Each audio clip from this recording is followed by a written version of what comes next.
शहर आई देहाती बहू। हाल ही में रोहन की शादी निर्मला नाम की लड़की से हुई थी। निर्मला गांव की लड़की थी। रोहन के पिता और निर्मला के पिता दोनों बचपन के दोस्त थे।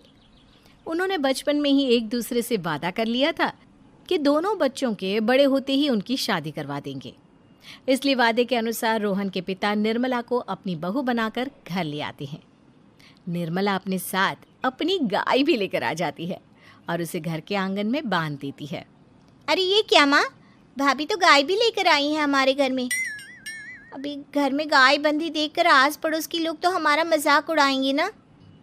हाँ बेटा, तू ठीक कहती है, लेकिन क्या करूँ मैं। तू तो जानती है तेरे पिता किसी की नहीं सुनते हैं। अरे ये क्या निर्मला, तुम अपने साथ गाय क्यों लेकर आई हो? आपके शहर में पैकेट वाला मिलावटी दूध मिलता है ना, लेकिन मुझे तो रोज ताजा दूध पीने की आदत है। गाय लाकर मैंने ना बहुत अच्छा किया है। अब हम सब रोज ना गाय का ताजा ताजा दूध पियेंगे। अरे ये सब तो ठीक है, लेकिन तुम ध्यान रखना कि तुम्हारी गाय की वजह से आस पड़ोस के लोगों को कोई तकलीफ ना हो। हाँ हाँ, मैं सब देख लूँगी, आप चिंता ना करें। कुछ दिन बीत जाते हैं। फिर एक दिन, चल बहू, आज हमें बाजार से सब्जी खरीदने जाना है। उसके बाद सुनीता निर्मला को बाजार में ले जाती है। सब्जी के महंगे दाम देखकर निर्मला के तो होश उड़ जाते हैं। ये क्या माँ जी, 1000 रुपये की सब्जी, ये तो बहुत ही ज़्यादा है। अब क्या करे बहू, शहर का तो यही हाल है। ना ना ना, मैं इस तरह पैसों की बर्बादी बर्दाश्त नहीं कर सकती। अब से ना हम इस बाजार से सब्जी नहीं खरीदेंगे। हाँ। फिर अगले दिन निर्मला घर के आंगन की मिट्टी खोद कर वहाँ तरह तरह की सब्जियाँ लगा देती है। अरे काव्या, तेरी भाभी तो बहुत अजीब है। उसने तेरे पूरे आंगन को खेत बना कर रख दिया। मेरी समझ में नहीं आता तुम लोग इस लड़की को कहाँ से पकड़ कर लाए हो। अरे सब मेरे पिताजी का किया धरा है। सालों पहले अपने दोस्त से किए वादे के चलते उन्होंने उस गवार को हमारे गले बांध दिया। अरे तेरी भाभी सच में एक नंबर की गंवार है। उसे तो ढंग के कपड़े पहनने तक नहीं आते, ऊपर से उसने तेरे घर को गांव का तबेला बनाकर रख दिया है। उन औरतों की बातें सुनकर काव्या को बहुत बुरा लगता है। फिर वो अपने भाई रोहन से इस बात की शिकायत करने लगती है। रोहन निर्मला को समझाने की बहुत कोशिश करता है, लेकिन निर्मला के आगे उसकी एक नहीं चलती। फिर एक दिन रोहन निर्मला को एक शादी में ले जाता है। सभी मेहमान खाना खाने में व्यस्त थे। उधर रोहन भी अपने दोस्तों से गप्पे लड़ाने लगता है। तभी निर्मला तंदूरी चिकन के स्टॉल से ढेर सारे लेग पीस उठाकर अपने पर्स में डालना शुरू कर देती है। घर जाने के बाद इसे फ्रिज में रख दूंगी और कल सुबह मैं चीज़ सिखाऊंगी। फिर खाना खाने के बाद दोनों पति पत्नी वहाँ से जाने लगते हैं, लेकिन तभी दुल्हन का भाई उन्हें रोक लेता है। अरे ये सब क्या है? मैंने यहाँ खाना खाने के लिए सबको बुलाया था, खाना चोरी करने के लिए नहीं। तुमने पर्स में जो चिकन के लेग पीस छुपा रखे ना, चलो बाहर निकालो उन्हें। दुल्हन का भाई फौरन निर्मला से पर्स छीनकर सारे लेग पीस बाहर निकाल लेता है। मैंने इतना खर्चा करके खाने पीने का इंतज़ाम किया है और तुम हो कि यहाँ से खाना चोरी करके ले जा रही हो। शर्म आनी चाहिए तुम्हें। वहाँ मौजूद सभी लोग निर्मला को भला बुरा कहने लगते हैं। अपनी बेइज्जती होते देख रोहन दुल्हन के भाई से माफ़ी मांगकर निर्मला को घर ले आता है। निर्मला, आज तुमने सबके सामने मेरी नाक कटवा दी।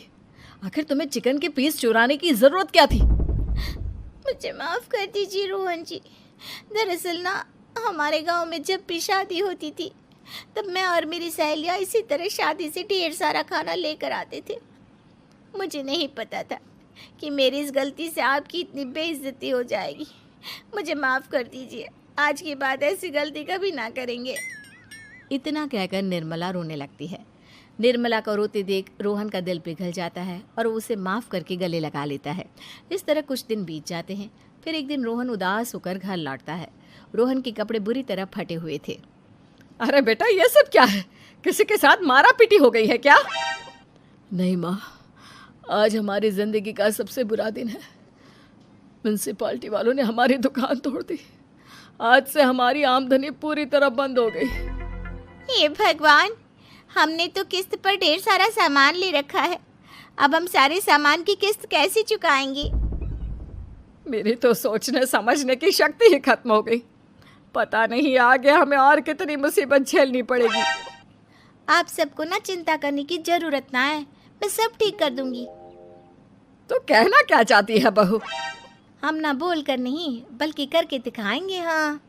उसके बाद निर्मला अपने पिता को फ़ोन करके गांव से 5 गाय मंगवा लेती है और फिर अगले दिन निर्मला सभी गायों का दूध निकाल कर बड़े बर्तन में भर लेती है। तुम ये सब क्या कर रही हो निर्मला? मेरी तो कुछ समझ में नहीं आ रहा। हम ना इन गायों का दूध बेचने जा रहे हैं, उसके बाद हमारे पैसों की समस्या खत्म हो जाएगी। हे भगवान, बस यही दिन देखना बाकी रह गया था। भाभी दूध वाली बनकर दूध बेचेंगी तो मोहल्ले में इज्जत क्या रहेगी हमारी? सभी लोग हमें तरह तरह के ताने मारेंगे। आप ना ऐसी बेकार की बातें ना करो काव्या जी। जब जेब का पैसा और पेट की रोटी छिन जाती है तो इंसान पहले अपने और अपने परिवार के बारे में सोचता है। और वैसे भी जिस काम से हमारा घर चले उसकी कभी ना बुराई नहीं करनी चाहिए। फिर निर्मला दूध के 2 बड़े बर्तन साइकिल के दोनों तरफ लटकाकर मोहल्ले में घूमने लगती है। दूध ले लो, दूध, गाय का ताजा ताजा दूध ले लो, बिना मिलावट का शुद्ध दूध ले लो। चलो चलो आओ भाई, जल्दी ले लो। तभी निर्मला के पास कुछ औरतें आती हैं। अरे तुम तो सुनीता की बहू हो ना? तुम इस तरह सड़क पर दूध क्यों बेच रही हो? निर्मला उन दोनों औरतों को अपने घर के हालातों के बारे में सब बता देती है। देखिए, मैंने ना अभी अभी गाय का ताजा दूध निकाला है। आप सब तो रोज पैकेट का दूध पीती हो, आज गाय का ताजा दूध पी कर देखिए, इसकी ना बात ही कुछ और है। हाँ बहू, मुझे तुम्हारी बात समझ में आ गई। लाओ, मुझे 2 लीटर दूध दे दो। उस औरत की देखा देखी बाकी औरतें भी निर्मला से दूध खरीदना शुरू कर देती है। थोड़ी ही देर में निर्मला सारा दूध बेचकर ढेर सारे पैसे इकट्ठे कर लेती है। उसके बाद निर्मला घर जाकर सारे पैसे अपनी सास को पकड़ा देती है। अरे बहू, इतने सारे पैसे! सच में तेरा आइडिया तो काम कर गया। अरे माँ जी, आप तो बस देखती जाइए, कुछ ही दिनों में मैं अपने घर की सारी समस्या खत्म कर दूंगी। हाँ। फिर अगले दिन से निर्मला गायों के गोबर से ढेर सारे उपले तैयार करके बेचना शुरू कर देती है। निर्मला को पैसे कमाते देख रोहन के अंदर भी हिम्मत आ जाती है और वो भी दूध बेचने का फैसला करता है। निर्मला के कहने पर उसके पिताजी कुछ और गायों का बंदोबस्त कर देते हैं। इस तरह दोनों पति पत्नी मिलकर दूध बेचना शुरू कर देते हैं। कुछ ही महीनों में उनका दूध का व्यापार खूब फल फूल जाता है। इसके चलते रोहन एक बड़ी दूध की डेयरी भी खोल लेता है। पिताजी, जब आपने निर्मला से मेरी शादी करवाई थी तब मैं मन ही मन आपको कोसा करता था, लेकिन आज मेरी समझ में आया कि आपका फैसला बिल्कुल सही था। आज अगर निर्मला ना होती तो पता नहीं हमारा क्या हाल होता। हाँ बेटा, तू ठीक कहता है। हमारी बहू ने तो हमें उजड़ने से बचा लिया। भगवान ऐसी बहू सबको दे। इस तरह निर्मला की समझदारी के चलते सब कुछ ठीक हो जाता है और वो सभी हंसी खुशी अपना जीवन जीने लगते हैं।